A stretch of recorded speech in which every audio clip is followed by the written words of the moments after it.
We're here today with Jan Beatty. She's the president of the Oklahoma County OSU Extension Genealogy Group. She's going to be presenting a really interesting workshop on Thursday about DNA. Jan, what is DNA and why should we be interested in this? Well, DNA, simply put, is what makes you, you. In our DNA, it has all of our characteristics and traits of what is our genetic makeup, like it determines our eye color, our hair color, and different traits and abilities, say, to learn easily things like math, or to do we like the taste or smell of certain things. It's all in our DNA, and since we inherit our DNA from our ancestors, it also tells us a bit about them, and of course our ethnicity.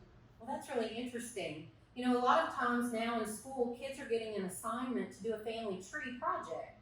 So how can this benefit them in searching for their family tree members? Getting a DNA test can help them determine that the research they've done and determine their ancestry is correct. A lot of times our paper records can be incomplete or have errors, but DNA is precise.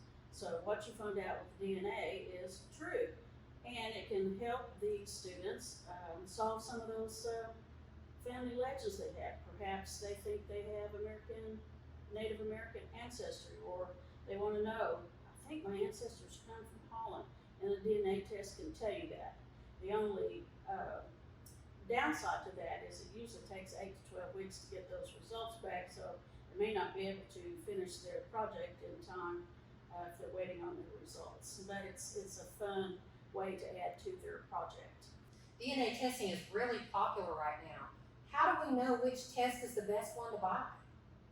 That's a really good question, and it's something we'll be talking about in the workshop on Thursday. It all depends on your goal or your reason for wanting to test. Are you wanting to further your genealogy research by finding matches? Are you looking for long lost relatives? Or are you really only just interested in your ethnicity, or perhaps maybe you are wanting to get a health assessment? Cost and ease of collection can also be a factor in deciding which test to use. Some of the tests require saliva samples, some require a cheek swab, and the swabs are definitely going to be easier to collect on an older person or a young child, for instance. Cost also can be a factor. The basic tests are usually less than $100, and they go on sale all the time, so I would look for those sales. If you're wanting more detailed testing, those of course can add up. So you can pay up to several $100s for a full 7-group sequence Y-DNA test, for example. Jan, I've heard that they now have DNA tests for animals. That's true, and how fun.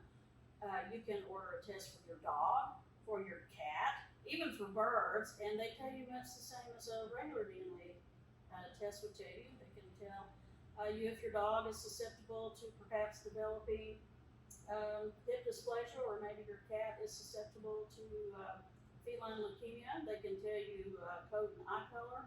For a purebred dog, it can determine that they are indeed a purebred dog, and breeders have been using these tests for many, many years to determine that. If you have a mixed breed dog, it can tell you which breeds are in their genetic makeup. Then, of course, these tests have been used for a long time in horses and cattle to determine their pedigree. That's really interesting, Jan. Thank you for being here today. The DNA workshop is coming Thursday at 9:30 in the morning at the Oklahoma County OSU Extension Center. We're also going to be offering it live via Zoom. So contact the Extension office and register today.